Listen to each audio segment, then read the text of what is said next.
As a travel creator, the 15 questions I'm asking before I evaluate a drone project and how much I think it's going to cost, starting with, do I need to travel to that place and is that paid for?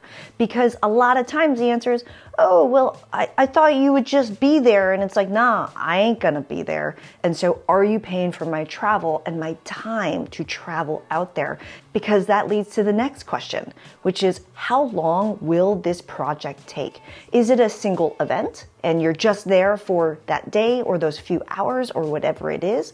Or is it something that will potentially be over a long period of time? These questions and more coming up.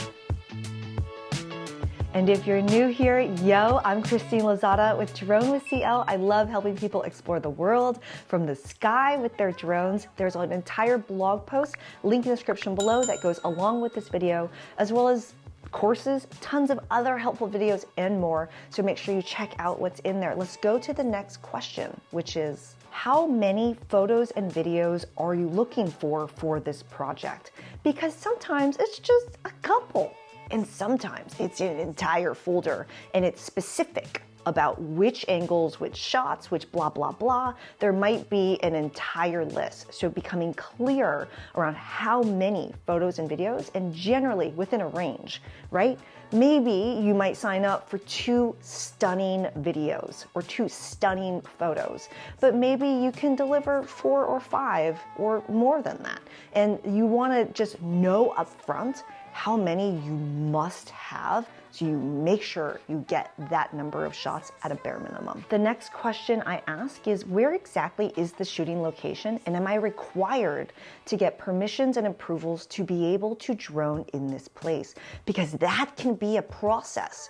If it's in uncontrolled airspace, yeah, we're good. Is this going to be an NFL event and it's happening in a stadium where no drones are allowed? So what kind of permissions? Or a national park, which, yeah, you can have prison time for national park footage, but you can also get approvals. Is it easy?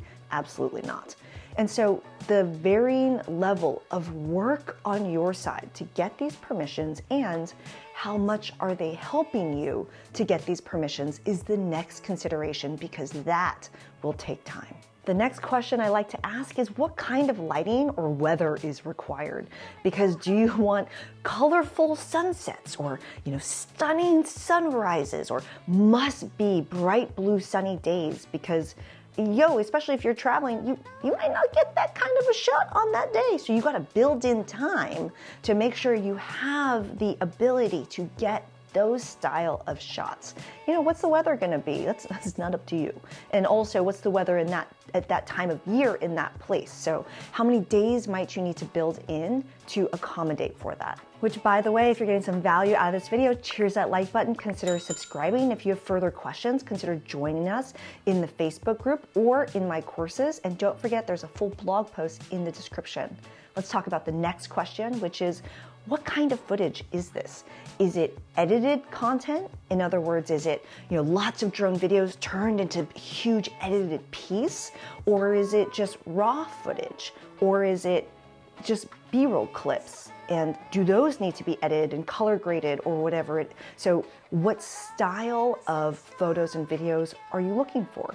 Is it edited? Or is it raw? That's another thing that will be 2 totally different amounts of time that it will take you to process that footage. Ooh, and on the note of, even if it is completely raw footage, one thing to consider that catches a lot of new drone pilots off guard is, how many drone batteries will you need to complete this job? In other words, especially if it's a one and done project and you got to get that shot in that moment at that time, and you don't have enough batteries or you run out of battery life, that's a problem. So if you need to buy additional drone batteries or something like that, that's another thing to consider, is how many drone batteries will this take and how many do you have? This next set is around permissions. How will this content be used? Because if it's going out to the world for, on magazines, on websites, on lots of huge usage, then you might consider what the price will be for that kind of usage, which leads to the next question, for how long?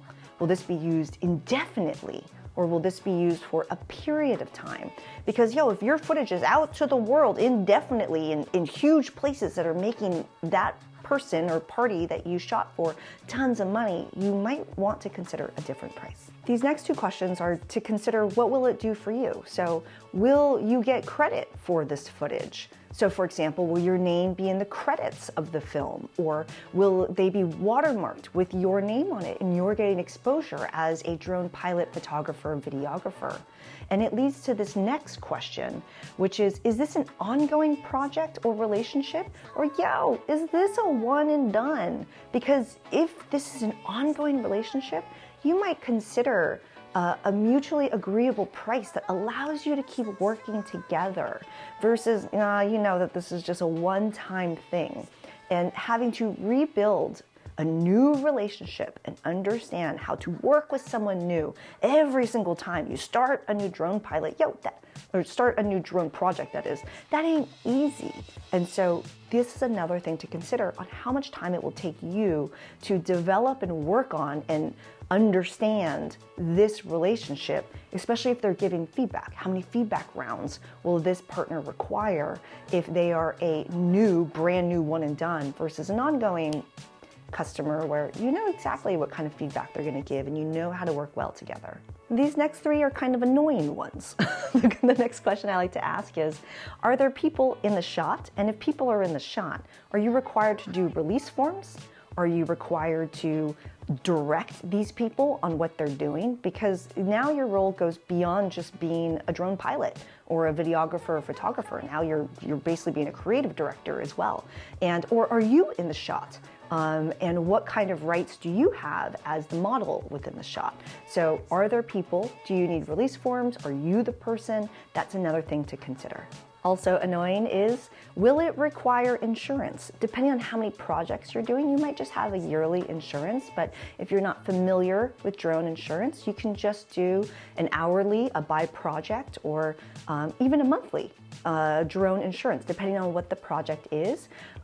Personally, I get drone insurance by project, depending on what it is, because you need varying amounts of insurance depending on what it is. And so it varies each time, and the level of insurance I get varies by project.